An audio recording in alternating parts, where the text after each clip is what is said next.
ఈ తరుగు విషయంలో ఏమేమి మాట్లాడినారో అవన్నీ కూడా సామాజిక మాధ్యమాల్లో ఉన్నాయి. మరి వారు ఆనాడు చెప్పిన మాటల్ని నేను ఉటంకిస్తా ఉన్నాను, కొత్తదేం లేదు. ఎట్టి పరిస్థితుల్లో కూడా రైతుకు అన్యాయం చేయకుండా, తరుగు అనేది లేకుండా మరి ముందుకు రావాలి, వెంటనే రైతులకు పూర్తి స్థాయిలో న్యాయం చేయాలని చెప్పి కూడా మేము డిమాండ్ చేస్తూ ఉన్నాం. దాంతోపాటు ఎక్కడికక్కడ ఒక దగ్గర కాదు, కామారెడ్డి జిల్లాలో రైతులు రోడ్డెక్కారు. నిర్మల్ జిల్లా లక్ష్మణ్ చాందా మండల కేంద్రంలో మరి రైతులు అక్కడ కూడా రోడ్డెక్కినారు. తడిసిన ధాన్యం ఎక్కడికక్కడ తడిసిపోయి ఆగమాగం అయిపోతే అక్కడ కూడా రైతులు రోడ్డెక్కి ధర్నాలు చేస్తూ ఉన్నారు. యాదాద్రి భువనగిరి జిల్లాలో బీబీనగర్ దగ్గర ధాన్యం బస్తాలతోనే నిరసన కూడా తెలిపినారు. వరంగల్ వెళ్లే రోడ్డు మీద మరి వాహనాల రాకపోకలు స్తంభించిపోయిన పరిస్థితి. రాజన్న సిరిసిల్ల జిల్లాలో కూడా ఈరోజు కోనరావుపేట మండలం మల్కపేటలో రైతులు ధర్నా చేస్తూ ఉన్నారు. వరి ధాన్యం కొనుగోలు చేపట్టడం లేదంటే రాష్ట్ర వ్యాప్తంగా దాదాపు నేను కోట్ చేసింది కేవలం 4 జిల్లాలు: యాదాద్రి భువనగిరి, నిర్మల్, కామారెడ్డి, రాజన్న సిరిసిల్ల. ఇవి మాత్రమే కాకుండా ఇంకా చాలా చోట్ల రైతులు గత 25-30 రోజులుగా ధాన్యం తెచ్చిన తర్వాత కూడా ఇంతవరకు కొనుగోలు చేయకుండా, అధికార యంత్రాంగం పట్టించుకోకుండా, పర్యవేక్షించే నాదుడు లేకుండా దయనీయమైన స్థితిలో ఉన్నారు. ఇప్పటికైనా ప్రభుత్వం రాజకీయాలు పక్కన పెట్టి మరి వెంటనే రంగంలోకి దిగి ప్రభుత్వం తాను చేయాల్సిన పని ఫుడ్ కార్పొరేషన్ ఆఫ్ ఇండియా ద్వారా కొనుగోలు చేసి వెంటనే తడిసిన ధాన్యాన్ని కొనుగోలు చేయాలి, తరుగు లేకుండా కొనుగోలు చేయాలి, వెంటనే కొనుగోలు ప్రక్రియను వేగవంతం చేయాలని చెప్పి కూడా మా పార్టీ తరఫున డిమాండ్ చేస్తూ ఉన్నాం. ఒకవేళ ప్రభుత్వం స్పందించకపోతే తప్పకుండా రైతాంగం తరఫున ప్రశ్నించడమే కాదు, అవసరమైతే రోడ్డు ఎక్కుతాం, అవసరమైతే ఆందోళనకు కూడా పెద్ద ఎత్తున శ్రీకారం చుడతామని చెప్పి కూడా ప్రభుత్వాన్ని నేను హెచ్చరిస్తూ మరి మా పార్టీ తరఫున రైతాంగానికి కూడా విజ్ఞప్తి చేస్తూ ఉన్నాం. మీరెవరూ ఆందోళన పడాల్సిన అవసరం లేదు. మీ తరఫున కేసీఆర్ గారు, బీఆర్ఎస్ పార్టీ యంత్రాంగం మొత్తం ఉంది. మీరు ఎక్కడికి పిలిచినా వస్తాం, మీరు ఎప్పుడు పిలిచినా వస్తాం. మీరు మీ పక్షాన మీకు న్యాయం జరిగేంత వరకు, క్వింటాల్కు 500 రూపాయల బోనస్ ఇస్తా అని బోగస్ మాటలు చెప్పిన ఈ ప్రభుత్వం దిగొచ్చేంత వరకు, మీకు న్యాయం చేసేంత వరకు మీ తరఫున ఉంటాం. మీకు రుణమాఫీ జరిగేంత వరకు మీతో ఉంటాం. మీకు బోనస్ వచ్చేంత వరకు మీతో ఉంటాం. మీ తడిసిన ధాన్యాన్ని కొనుగోలు ప్రతి గింజ దాకా కొనుగోలు చేసేదాకా కూడా వదిలిపెట్టం. కొనుగోలు కేంద్రాల్లో ఈ ప్రక్రియ వేగవంతం అయ్యేదాకా కూడా వదిలిపెట్టం. ప్రజల తరఫున, రైతుల తరఫున మేము మీ పక్షాన నిలబడి మాట్లాడుతూనే ఉంటామని చెప్పి కూడా విజ్ఞప్తి చేస్తూ, ఎవరు అధైర్యపడవద్దని, ఎవరు కూడా మరి ఆత్మస్థైర్యాన్ని కోల్పోవద్దని చెప్పి కూడా ఈ సందర్భంగా విజ్ఞప్తి చేస్తూ ఉన్నాం. కష్టాల్లో ఉన్నప్పుడే తప్పకుండా ధైర్యంగా ఎదుర్కోవాలి. కాబట్టి తప్పకుండా మీ అందరి పక్షాన బీఆర్ఎస్ పార్టీ ఉన్నది, కేసీఆర్ గారు ఉన్నారనే మాట కూడా గుర్తు చేస్తూ ఉన్నాం. దాంతోపాటు ఇవాళ ఒకవైపు పార్లమెంట్ ఎలక్షన్లు మరి 13 తారీఖు నాడు ముగిసినాయి. ఇప్పుడు మరొక ఎన్నికకు కూడా ఇప్పుడు తెరలేచింది. 3 ఉమ్మడి జిల్లాలు నల్గొండ, ఖమ్మం, వరంగల్, ఈ 3 జిల్లాల పరిధిలోని విద్యావంతులు మరి 27 తారీఖు నాడు ఓటైపోతా ఉన్నారు. గ్రాడ్యుయేట్ ఎమ్మెల్సీ అభ్యర్థిగా తమకు ఎవరు ఉండాలి అని ఎంచుకోబోతా ఉన్నారు. ఈ 3 జిల్లాల పరిధిలోని గ్రాడ్యుయేట్ ఎమ్మెల్సీ కాన్స్టిట్యున్సీ ఏదైతే ఉందో 4 సార్లు ఇప్పటికి ఎన్నికలు జరిగినాయి. 4ంటికి 4 సార్లు కూడా మరి టీఆర్ఎస్ పార్టీయే గెలిచింది, బీఆర్ఎస్ పార్టీయే గెలిచింది. గతంలో కపిలవాయి దిలీప్ కుమార్ గారు 2 సార్లు, మరొక 2 సార్లు పల్లా రాజేశ్వరరెడ్డి గారు గ్రాడ్యుయేట్ ఎమ్మెల్సీగా మా పార్టీ నుంచి గెలిచి వచ్చినారు. 4 సార్లు ఈ నియోజకవర్గం నుండి గెలిచిన పార్టీగా మేము చాలా దృఢమైన విశ్వాసంతో ఉన్నాం. రాష్ట్రంలోని విద్యావంతులు మళ్ళీ తప్పకుండా, ఈ 3 జిల్లాల విద్యావంతులు తిరిగి మళ్ళీ కేసీఆర్ గారికి తప్పకుండా మరింత బలాన్ని చేకూరుస్తూ, మా అభ్యర్థి ఒక విద్యావంతుడు, యువకుడు, ఉత్సాహవంతుడు, బిట్స్ పిలానీలో ఇంజనీరింగ్ చేసిన అభ్యర్థి, తర్వాత మాస్టర్స్ కూడా చేశారు. తదనంతరం సాఫ్ట్వేర్ రంగంలో అమెరికాలో దాదాపు 7 సంవత్సరాలు పనిచేసిన అభ్యర్థి, విద్యావంతుడు, ఉత్సాహవంతుడు, తిరిగి మొత్తంగా రాష్ట్ర వ్యాప్తంగా కూడా మరి బలమైన ఒక ఇమేజ్ యువతలో ఉన్న ఒక మంచి విద్యార్థికుడికి బీఆర్ఎస్ పార్టీ అవకాశం ఇచ్చింది సోదరుడు రాకేష్ రెడ్డి గారికి. అట్లాంటి రాకేష్ రెడ్డి గారు మరి ఈరోజు అభ్యర్థిగా మీ ముందుకు వస్తూ ఉన్నారు. ముఖ్యంగా ఈ 3 జిల్లాల్లోని 4,70,000 పైచిలుకున్న విద్యావంతులైన ఓటర్లకు మా విజ్ఞప్తి ఒకటే: మీరు ఈ కాంగ్రెస్ పార్టీ యొక్క మోసపూరితమైన వాగ్దానాలు ఏవైతున్నాయో అవన్నిటినీ కూడా గతంలో విన్నారు. ఈ 5.5 నెలల ప్రభుత్వ ఆచరణలో ఎట్లా విఫలమైందో కూడా మీ కళ్ళ ముందే ఉంది. మెగా డిఎస్సి అన్నారు, అది దగా డిఎస్సి అయింది. మొదటి క్యాబినెట్లోనే సంతకం పెడతా అన్నారు. కేసీఆర్ ఇచ్చింది 5,000 ఉద్యోగాలే, మేము వస్తే 21,000 ఉద్యోగాలు ఇస్తామని చెప్పి రేవంత్ రెడ్డి గారు స్వయంగా చెప్పారు. మరి దాన్ని దగా చేసి ఆయన ఇచ్చిన మాటను ఆయనే తుంగలో దొక్కి కేవలం మరొక 5,000 ఉద్యోగాలు తోడు చేసి దానికి మళ్ళొక్కసారి తెలంగాణ యువతకి మోసం చేసిన ప్రభుత్వం ఈ కాంగ్రెస్ ప్రభుత్వం. జాబ్ క్యాలెండర్ అన్నారు, మరి ఇంతవరకు అతి లేదు గతి లేదు, ఏ ఒక్క మాట కూడా నిలబెట్టుకోలేదు. టెట్ పరీక్షకి ఆనాడు కేసీఆర్ గారు ప్రభుత్వం ఉన్నప్పుడు 400 రూపాయలు ఫీజు పెడితే దాని మీద గొంతు చించుకున్న వాళ్ళు, మేము అసలు పరీక్షల్లో ఫీజు లేకుండానే ఫ్రీగా పరీక్షలు పెడతామని చెప్పి మాట ఇచ్చిన వాళ్ళు ఇవాళ 400 రూపాయల ఫీజుని 5 రెట్లు పెంచి 2,000 రూపాయలు చేసిన ప్రభుత్వం కాంగ్రెస్ ప్రభుత్వం. దయచేసి ఈ నియోజకవర్గంలోని విద్యావంతులైన మిత్రులందరికీ నేను ఒకటే విజ్ఞప్తి చేస్తా ఉన్నా, మా పార్టీ తరఫున గత 4 పర్యాయాలు మీరు మాకు అవకాశం ఇచ్చారు. మా అభ్యర్థులు, మా గెలిచిన శాసన మండలి సభ్యులు మీ తరఫున శాసన మండలిలో ప్రభుత్వాన్ని ప్రశ్నించారు. ప్రభుత్వం నుంచి మీకు రావాల్సిన మరి ఉద్యోగాలు కానీ, ప్రభుత్వం నుంచి మీకు రావాల్సిన వసతులు కానీ వాటి విషయంలో చాలా నిబద్ధతతో పనిచేసింది బీఆర్ఎస్ పార్టీ ఎమ్మెల్సీలు. ఈసారి కూడా మీరు ఆలోచించవలసింది, దయచేసి విజ్ఞప్తి చేసేది మీకు, ఈ ప్రభుత్వం మీరు ఎట్లా మిమ్మల్ని వంచిందో కాంగ్రెస్ ప్రభుత్వం మీ కళ్ళ ముందే ఉంది. 5 నెలల్లో కళ్ళబొల్లి కబుర్లు చెప్పి ఎన్ని రకాల మోసం చేసిందో మీ కళ్ళ ముందే ఉంది. అదేవిధంగా 9.5 ఏళ్ల కేసీఆర్ గారి ప్రభుత్వంలో ఏ రకంగా విద్యా వ్యాప్తికి, ఏ రకంగా మౌలిక వసతుల కల్పనకు కేసీఆర్ గారి ప్రభుత్వం పనిచేసిందో కూడా మీ కళ్ళ ముందే ఉంది. ఈ 3 జిల్లాల్లో ఉదాహరణకి నల్గొండ జిల్లాని తీసుకుంటే, నల్గొండ జిల్లాలో బీఆర్ఎస్ ప్రభుత్వం ఏర్పడక ముందు ఒక్క మెడికల్ కాలేజ్ కూడా లేదు. కానీ బీఆర్ఎస్ ప్రభుత్వం వచ్చిన తర్వాత కేసీఆర్ గారి నాయకత్వంలో 3 మెడికల్ కాలేజీలు ఒక్క జిల్లాలోనే ఏర్పాటు చేసుకున్నాం.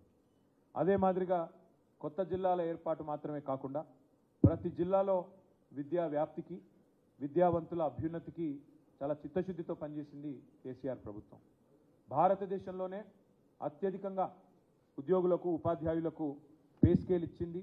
73% మరి ఆనాడు ఫిట్మెంట్ ఇచ్చింది బీఆర్ఎస్ ప్రభుత్వం.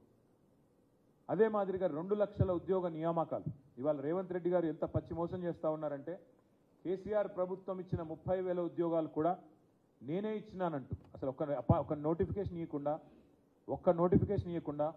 ఒక్క పరీక్ష కూడా కండక్ట్ చేయకుండా 30,000 ఉద్యోగాలు నేనే ఇచ్చినానని ముఖ్యమంత్రి గారు బొంకుతుంటే, పచ్చి అబద్ధాలు చెప్తుంటే పత్రికల్లో, టీవీలలో నిజంగా నవ్వాలో ఏడవాలో తెలియని పరిస్థితి.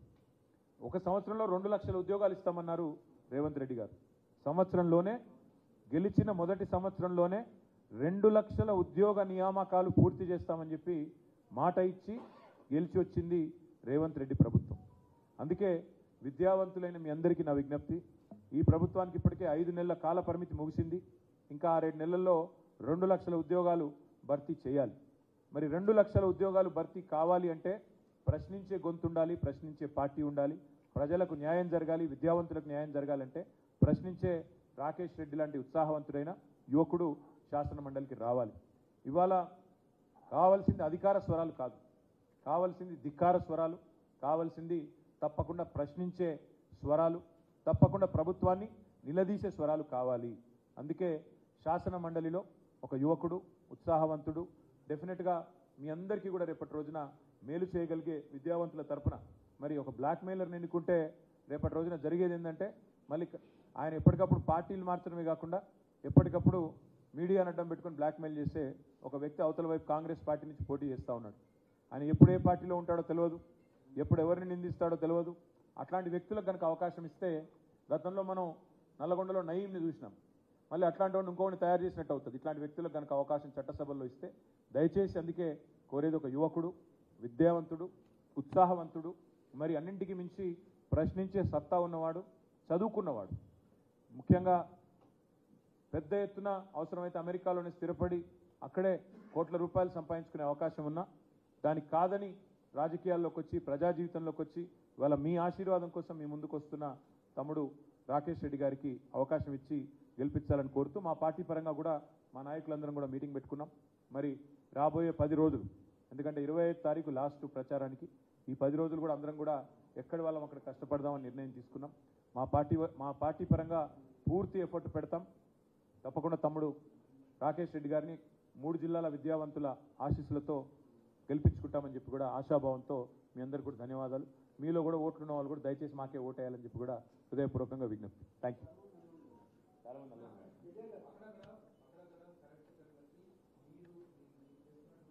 ఏంటది కరెక్ట్ కట్ట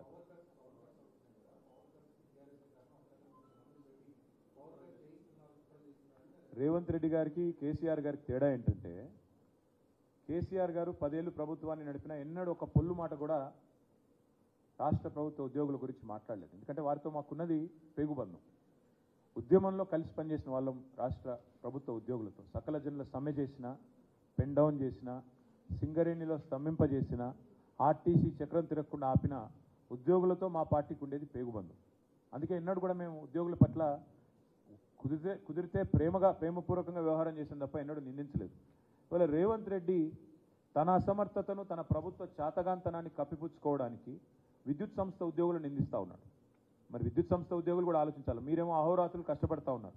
రాష్ట్రంలో విద్యుత్ వ్యవస్థను కేసీఆర్ గారు 7,700 మెగావాట్ల నుంచి జగదీష్ రెడ్డి గారి ఆనాడు మంత్రిగా ఉన్నప్పుడు 7,700 మెగావాట్ల నుండి ఇవాళ దాదాపు కొత్తగా దామెరచెర్లలో యాదాద్రి ఏదైతే ఇప్పుడు కమిషన్ అయిందో 1,600 మెగావాట్లు, దాంతో కలుపుకుంటే దాదాపు 20,000 మెగావాట్లు దాటిపోయినట్టుంది. దాదాపు 20,000 మెగావాట్లకు చేరుకున్నది. అంటే విద్యుత్ సంస్థ ఉద్యోగుల కష్టం జెన్కో కానీ, ట్రాన్స్కో కానీ, డిస్కామ్లు కానీ అద్భుతంగా ఉంది కాబట్టే అక్కడి నుంచి ఇక్కడ దాకా వచ్చాం. అది గుర్తించకుండా, కామన్ సెన్స్ లేకుండా ఇవాళ తన చేతగాంతనాన్ని కప్పిపుచ్చుకోవడానికి 10 ఏళ్ళు కేసీఆర్ గారి ప్రభుత్వంలో కరెంటు కోతలు లేకుండా బ్రహ్మాండంగా ఏ ఉద్యోగులు అయితే నిర్వహించారో ఇవాళ ఆ ఉద్యోగులను నిందిస్తూ చిల్లర రాజకీయానికి ముఖ్యమంత్రి ఏదైతే పాల్పడుతున్నాడో ఆయన ఆలోచించుకోవాలి. ఎందుకంటే ఆయన విజ్ఞతతో మాట్లాడాలి.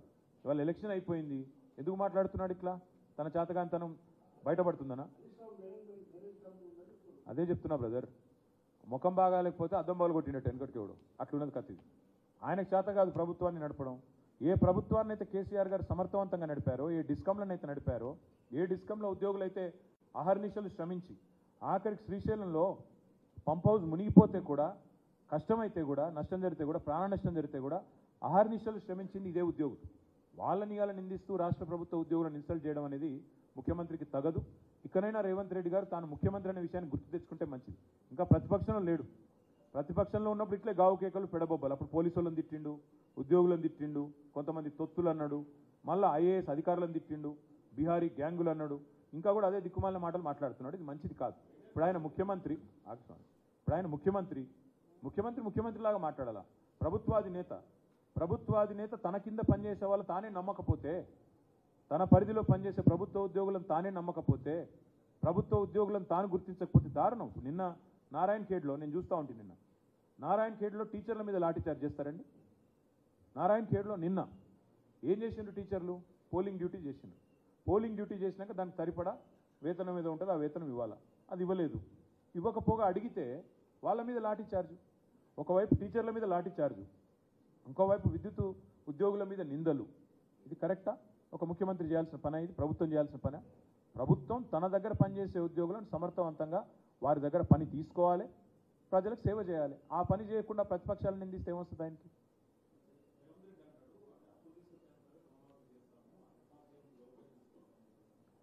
రేవంత్ రెడ్డి ప్రభుత్వం విద్యావంతులు ఇది కూడా వినాలా దయచేసి. రేవంత్ రెడ్డి ప్రభుత్వం శ్వేతపత్రాల పేరిట కొన్ని రోజులు గారడీ చేసింది. ఇది ప్రభుత్వం వచ్చిన కొత్తలో శ్వేతపత్రాలు, ఖజానా అప్పుల పాలైంది, అది ఇది అని చెప్పి సొల్లు మాటలు చెప్పారు. నిన్నగాక మొన్న రిజర్వ్ బ్యాంక్ ఆఫ్ ఇండియా వారి వాదన చిత్తుకాయుధంతో సమానమని కొట్టవతలు బారేసింది. రిజర్వ్ బ్యాంక్ ఆఫ్ ఇండియా మొన్న విడుదల చేసిన నివేదిక దయచేసి మీరందరూ తెప్పించుకొని చూడండి. సరే, ఇప్పుడు పత్రికలు మీరు రాయరు, మాకు తెలుసు, ఇప్పుడు పాపం మీ బాధలు మీకున్నాయి. కానీ వాస్తవం జరిగింది ఏంది? 3,89,000 కోట్లు మాత్రమే రాష్ట్ర ప్రభుత్వ అప్పు. 7 లక్షల కోట్లు అని కాంగ్రెస్ ప్రభుత్వం చేస్తున్న ప్రచారం చిల్లర ప్రచారం, దివాలా కోరు ప్రచారం అని చెప్పి రిజర్వ్ బ్యాంక్ ఆఫ్ ఇండియా నిన్నగాక మొన్న ఎండగట్టింది. దయచేసి తెప్పించుకొని చూడండి. రిజర్వ్ బ్యాంక్ ఆఫ్ ఇండియా చెప్తోంది 3,89,000 కోట్లు మాత్రమే అప్పు. కాంగ్రెస్ ప్రభుత్వం చేస్తున్న ప్రచారం 7 లక్షల కోట్ల అప్పు అనేది శుద్ధ తప్పు అనేది నెంబర్ 1 పాయింట్. రెండో పాయింట్ ఏంటంటే, అప్పు చేయడమే తప్పు అన్నట్టు నిన్నటిదాకా సన్నాయి నొక్కులు నొక్కిన కాంగ్రెస్ సన్నాసులు మరి మీరెందుకు అప్పు చేస్తున్నారండి? రాష్ట్ర ప్రభుత్వ ఆదాయం అంతా ఎక్కడ పోతుంది? మరి మేము భారతదేశంలోనే మా ప్రభుత్వం దిగిపోయినాడు హైయెస్ట్ పర్ క్యాపిటా హైయెస్ట్ తలసరి ఆదాయం కలిగిన రాష్ట్రం ఏది అంటే గల్లా ఎగిరేసి చెప్పుకునే పరిస్థితిలో తెలంగాణను వీళ్ళకి అప్పజెప్పి దిగినాం. మా ప్రభుత్వం వచ్చినాడు రాష్ట్రం యొక్క తలసరి ఆదాయం 1,14,000. మేము దిగిపోయినాడు రాష్ట్రం యొక్క తలసరి ఆదాయం 3,08,000. ఈరోజు 3,57,000 కొత్త నివేదిక ప్రకారం. మరి ఇంత తలసరి ఆదాయం ఉన్న రాష్ట్రం, స్టేట్ ఓన్డ్ ట్యాక్స్ రెవెన్యూస్లో 80%తో అత్యధికంగా భారతదేశంలో ఉన్న రాష్ట్రం, రాష్ట్ర ఆదాయం అంతా ఎక్కడ పోతోంది? కాంట్రాక్టర్ల జేబుల్లోకి పోతుందా, లేక రాష్ట్ర ప్రభుత్వం ఇంకా ఏమైనా చేస్తుందో చెప్పాలా? రైతులకు రైతు బంధు రాదు, జనవరి నెల పెన్షన్లు కూడా కొట్టారు పేదవాళ్ళవి. మరి డబ్బులను ఎక్కడ పోతున్నాయి? అప్పులు ఎందుకు తీసుకుంటున్నారు? మేము అప్పు తీసుకుని నడుపుతాను, అప్పు తీసుకొని ఆనాడు ప్రొడక్టివ్ సెక్టర్లో ఉత్పాదక రంగంలో పెట్టుబడి పెడితే మమ్మల్ని నిందించారు. మేము ఇరిగేషన్ ప్రాజెక్టులు పెడితే, అసెట్ క్రియేట్ చేస్తే, మేము డ్రింకింగ్ వాటర్ మీద పెడితే, విద్యుత్ రంగం మీద పెడితే మా మీదనేమో నిందలు మోపారు.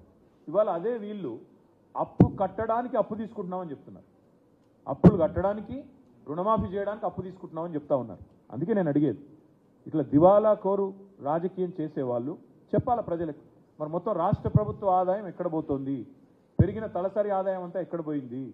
కేసీఆర్ గారు బ్రహ్మాండంగా మీకోసం అప్పు చేసినా ఉత్పాదక రంగంలో పెట్టి తలసరి ఆదాయాన్ని పెంచి భారతదేశంలో అగ్రగామిగా నిలబెట్టిన రాష్ట్రం తెలంగాణ.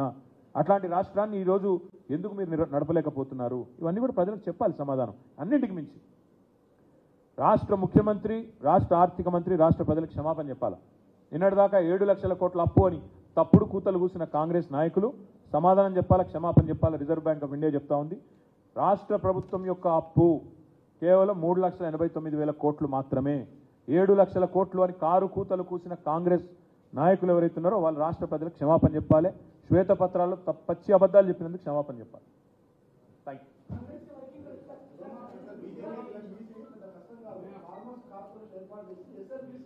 సరే, ఇక అవన్నీ చూద్దాం. నేను అనేది అదే, రుణమాఫీ ఆయన మొదలు December 9 అన్నాడు. ఊసర వెళ్ళి రంగులు మార్చినట్టు రేవంత్ రెడ్డి తారీఖులు మారుస్తున్నాడు. చూద్దాం ఏ సంవత్సరం చేస్తాడు, ఎప్పుడు చేస్తాడు చూద్దాం.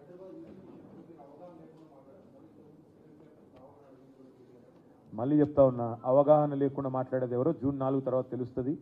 బీజేపీ కుట్రలు డెఫినెట్గా రాష్ట్ర ప్రజలు అర్థం చేసుకున్నారు. వాళ్ళకి హైదరాబాద్ మీద వాళ్ళ ఆలోచన వేరే ఉంది. మీరు చూస్తారు ఏం జరగబోతుందో, మీరు చూస్తారు. ఎవడెవడేదో వాగుతాడు, దాన్ని నేను ఏం చెప్తా.